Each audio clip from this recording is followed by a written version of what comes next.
정말 이런 말도 안 되는 되게 웃으실 수도 있는데 진돗개를 숭상하는 모시는 진돗개교 사건이라고 있었어요. 진돗개교. 네, 2014년에 이제 일어났던 일인데 2014년 8월 14일에 수상한 아동 실종 신고가 경찰에 접수가 돼요. 아들을 잃어버렸다라고 막 울어요. 어떤 엄마가 와서. 근데 그 아이를 어디서 언제 잃어버렸습니까? 라고 물어보니까 아이가 잃어버린 시점이 이미 한 달이 지난 거예요. 네. 그럼 그동안 신고 안 하고 뭐 했냐라고 물어보니까 내가 찾을 수 있을 거라고 생각했다라고 얘기하고 조금 수상한 얘기를 많이 해요. 그래서 경찰 입장에서도 단순 실종 사건은 아니겠다라는 생각으로 이 아이의 행방을 막 찾기 시작을 하거든요. 그래서 주변의 그 아동보호시설 뭐 140여 군데도 조사를 해보고요. 엄마라는 최 씨 주변도 많이 탐문을 해요. 그런데 한 5개월 동안 계속 수사를 해봐도 전혀 어떤 혐의점이라든지 의심할 만한 부분을 결국 찾지 못해서 이 사건이 이제 미제로 남게 되거든요.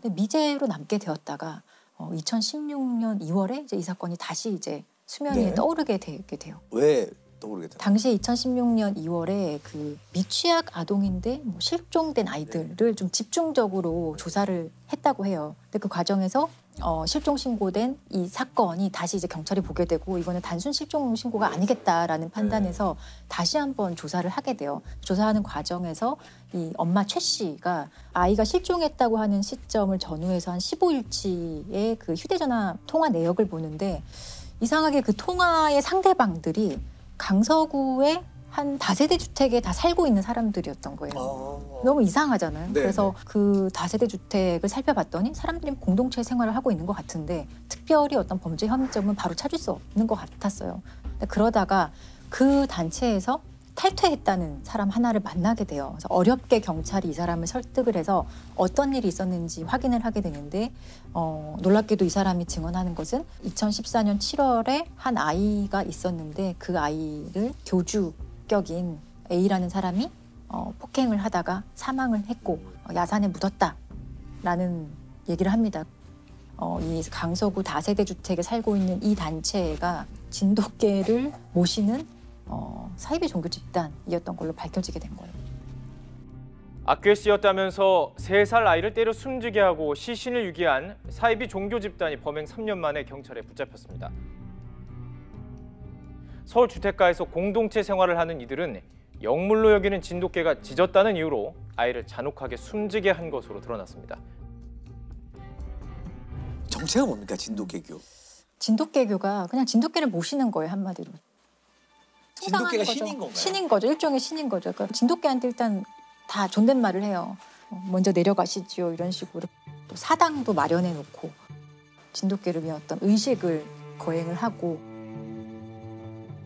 그리고 이 신도별로 각각 진돗개를 모시는 어떤 역할이 있었던 거예요. 어떤 사람은 진돗개의 어떤 뭐 수건을 빨아주는 사람, 앉는 사람, 그리고 뭐 목욕시키는 사람 이런 식으로 각각의 역할 분담이 있었고 동네 주민들의 어떤 증언을 들어봐도 모시는 모습이 누가 봐도 사실 보였던 거예요. 일단 이상하다라고 느꼈지만 사실은 뭐 딱히 어떤 범죄 혐의점은 없었기 때문에 이상한 사람들 정도만. 그 정도로만 생각을 했던 거였는데 이제 알고 보니 그 진돗개를 숭상하는 그 잘못된 믿음을 가진 집단에서 아이를 학대하면서 이제 사망을 하게 한 사건을 이제 경찰이 찾은 거죠. 아이를 왜 학대했을까요? 처음에 진돗개가 아이를 보고 막 짖었다고 해요.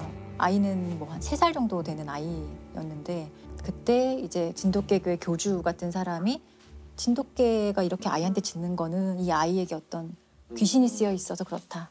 이 귀신을 내쫓기 위해서 아이를 좀 때려야 한다라는 식으로 처음에는 가벼운 폭행으로 시작했다가 그 폭행 정도가 사실 당연히 심해질 수밖에 없거든요. 그리고 결정적으로 아이가 사망한 날이 2014년 7월 7일이었다고 하는데 그 당시에 아이가 좀 대소변을 못 가리고 계속 좀 칭얼대고 이러니까 좀 더 심하게 아마 때렸겠죠. 그렇게 돼서 아이가 갑자기 사망을 하고 그 과정에서 친엄마가 다 보고 있었어요. 친엄마는 가만히 있어. 친엄마는 아무런 뭐 말리거나 그런 것들을 전혀 하지 않았죠. 그런데 더 놀라운 것은 이 아들이 사망한 후에 이 사람들의 행동이에요.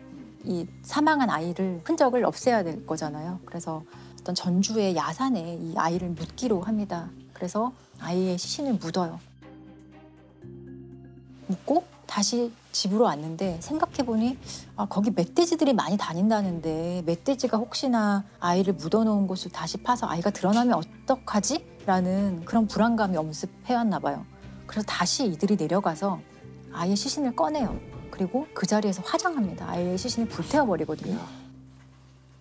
그 과정에 엄마가 다 참여를 했어요. 그러니까 좀 믿기 어려운 일이지만 실제로 일어났었던 일이라는 거에 좀 충격적이죠. 이 엄마가 그럼 경찰에 왜 실종 신고를 했느냐. 그것은 그러니까 자기들의 범행이 발각되지 않도록 하기 위한 혹시나도 모를 수사에 대비한 어떤 그 혼선을 주는 그런 목적이었고. 실종 신고가 너무 늦은 거죠. 그렇죠. 이것까지 이 엄마는 이제 교주와 그 진돗개교 사람들이 시키는 대로 하게 됩니다. 근데 이들 처벌 어떻게 받았나요? 그 엄마 최 씨는 이제 10년 형이 선고가 되고요. 아이를 직접적으로 이제 학대해서 사망하게 한 사람은 13년 형이 선고가 되고. 그러니까 죄 질에 비해서는 어떻게 보면 형량이 적은 편인 것 같습니다. 가슴 아픈 얘기네요. 이게 이렇게 좀 호응행랑하잖아요. 이런 종교에 빠지는 심리가 뭘까요? 뭐 기본적으로 사실 사이비 종교에 빠지는 심리하고요. 사기 범죄에 속는 심리가 좀 유사한 메커니즘을 갖고 있어요. 앞서 음진리교 같은 경우 겉으로 뭐 의사라든지 전문직 성공한 사람이라 하더라도 외형적으로 그럴 뿐이지 이 사람들의 마음속에는 결핍이 있어요. 해소하지 못한 그런 심리적인 문제가 있거든요. 여기 두 번째 상황적 요인이 겹치게 됩니다. 예를 들자면 뭐 음진리교 같은 경우는 일본의 95년 당시의 그 시대 상황이 있고 거기에 전반적인 삶에 대한 의미의 상실이라든지 뭔가 새로운 돌파구를 찾는다든지 여기에 세 번째 이러한 상황을 노리는 이 범죄자들, 사이비 종교의 교주나 혹은 사기 집단이나 아주 촘촘하게 짜여진 전략이 들어갑니다. 처음에는 그냥 베풀어요. 당신 힘들지, 내가 들어줄게 라든지 또는 그들이 갖고 있는 어떤 자존감, 낮은 부분들, 인정받고 싶은 욕구를 건드려주죠. 그러면서 그 다음에는 이제 외부와 차단을 시키죠. 다른 제3의 의견을 못 듣게 해요. 다른 사람의 조언이나 개입을 못하게 만들어버리고 그리고 나서 소위 말하는 본전 심리가 들어가는 거죠. 그때까지 내가 바친 게 있는데 만약에 여기서 당신이 중단하면은 다 날아가는 거야. 이 세 가지가 합쳐졌을 경우에 사실상 여기서 벗어나기가 쉽지가 않고요. 이 세 가지를 다 와해시켜야만 피를 막을 수가 있죠. 뭐 종교를 선택하는 것은 개인의 정말 어떤 신념이고 개인의 선택 문제이거든요. 네. 본인이 판단 능력이 미약해서건 환경적으로 취약해서건 이런 종교를 선택하고 본인이 그렇게 살겠다고 하면 본인이 책임져야 될 문제거든요. 근데 정말 여기서 이제 문제가 되는 거는 이런 진돗개교 사건처럼 자신의 의사와 상관없이 아이 같은 경우나 의사를 표현할 수 없는 사람들이 그게 세상의 전부인 것처럼 살다가 이렇게 억울하게 죽는 사건이 꽤 있다는 거죠. 사회적으로 이들에 대해서 다른 시각으로 바라봐 줄 필요가 있을 것 같아요. 그냥 그런 가족을 둔 부끄러운 사람이 아니라 이 사람들도 피해자들일 수 있다라는 생각이 좀 들었어요.